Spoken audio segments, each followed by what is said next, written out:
Are you ready to get your dance on with stakeholder management? Okay, no, that's not what you're ready to do.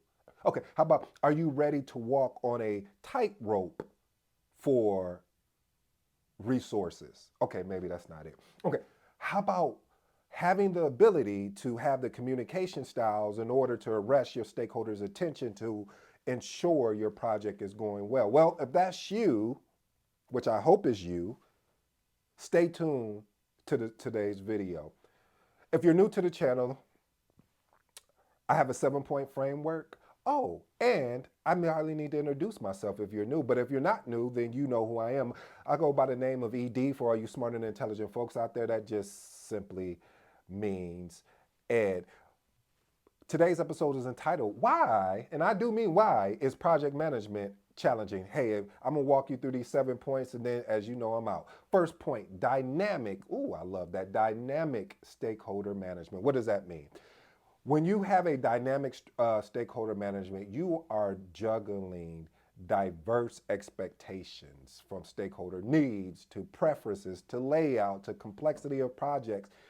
It's like a moving, I don't know, I guess the moving ball, moving ship, you choose, but you have all these expectations, and it's important, family, is that you don't let yourself get too far away from what everyone is expecting, but to set some ground rules of, because people will, I mean, your stakeholders will throw a lot of expectations. Well, hey, if when you set up the meeting, could you forward it to this person? As you say, hey, listen, I would love to do that. And normally I would, but hey, would you mind doing that? Because I hate to misspell a name and we don't get the proper resources in place.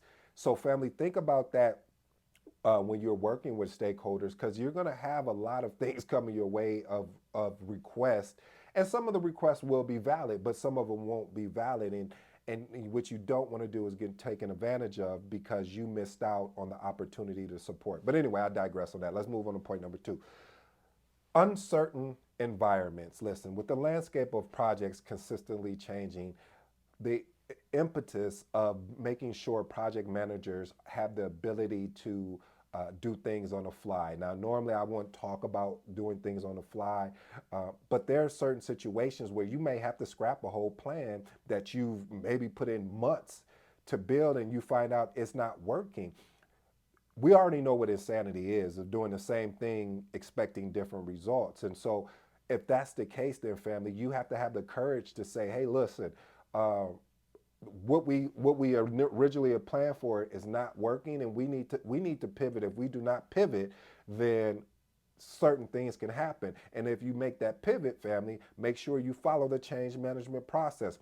Make sure you document, efficiently and appropriately, because if you don't, it'll come back to bite you. And you, as my seasoned project managers out there, you guys know how if you forget to document those steps, somebody can come back and say, I don't remember us talking about this. I don't remember even agreeing to do this.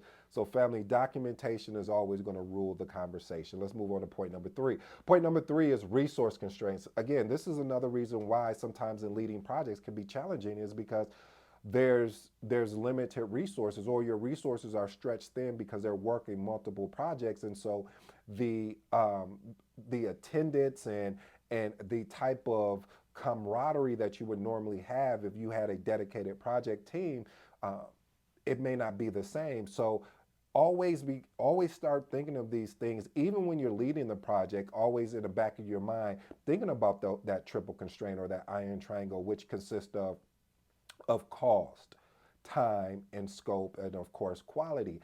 Those pieces is really going to help as you're moving forward. And if it was me, I'm always think, because resources to me is always one of those tricky things, because you can never plan effectively for them. Some people say, yes, you can. No, you can't.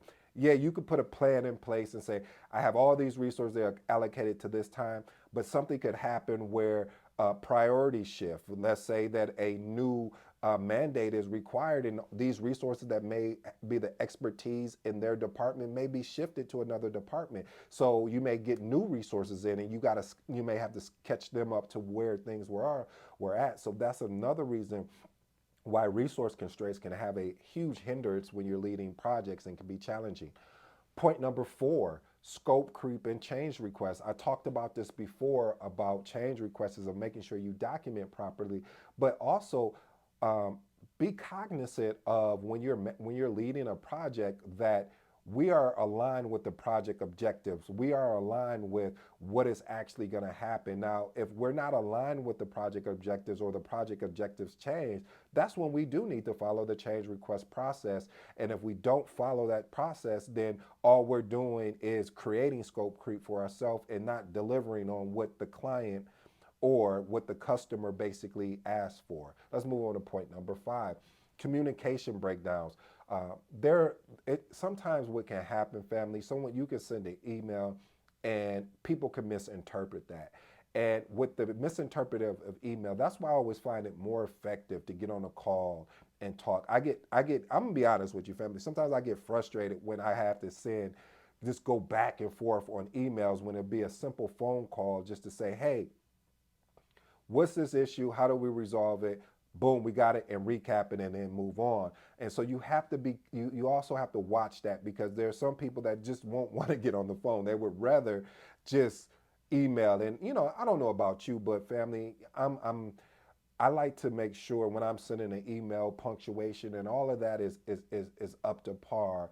And that takes time to make sure you are, that information is correct versus getting on the phone, ironing out everything, and then recapping that conversation that you guys are both aligned there. So creating clear and effective communication across the board is all I'm always going to vote for that and saying, hey, instead of us sending 30 emails between each other, how about we get on the phone? Okay, I'm sorry, you can see I'm passionate about that. Let me move on to point 6. Point number 6 is risk management. Now, one of the things that I do when I'm leading a project, when I start my meetings, I always want to talk about risk or issues. The reason why I want to start that way is because if that's the long tail of the conversation, meaning that if that's going to be the longest part that may end up, driving the conversation, I don't want to put it at the end. There's a thing that editors are very familiar with. They call it burying your lead. So basically, the most important part, you're putting it at the bottom or above the fold. That's another thing, another technique that is talked about. But when you are leading your project, risk and issues should be the first point of a conversation that when you are having a meeting. The reason why is you want to ensure that you're able to find out, to identify if there's any new risk, address the risks that are sitting there that are dormant, that that have not happened yet.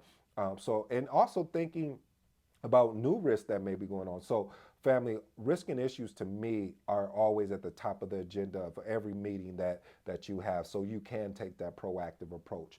Point number 7, and my favorite, I should have started off with this first, is versatile leadership. Listen, as a project manager, you have to wear multiple hats.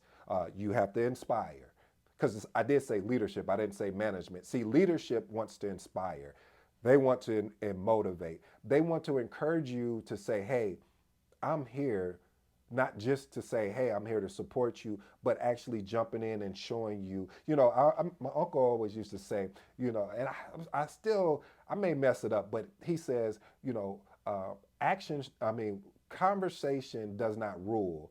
Action is always going to rule more, because when I see you putting in action, when I see you not just making an effort, but actually going out and doing what you said you were going to do, that is always going to be looked at as something that is viable, is always going to be looked at as someone that you always want to work with. If you work with somebody and every time they tell you like, yeah, you can count on me, and they never showed up, or yeah, you can, I'll do that for you, and they never, and when it's time for them to do what they do, they don't do it, it would become frustrating. So having that versatile leadership to always be strategic. You know that if you send this email, this person is not going to respond. So if you know that, what do you think you should do? You shouldn't just sit back and say, hey, I'll send an email. No, well, ping them in Slack, ping them in Teams, ping them in a chat formation to say, hey, I sent you an email. You probably get a lot of emails.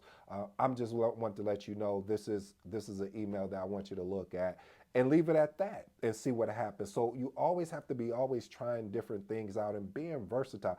Don't get stuck in one way. Don't get stuck in the dogma of project management sometimes, where, even myself can get caught there of just like, oh, well, it's supposed to be boom, boom, boom.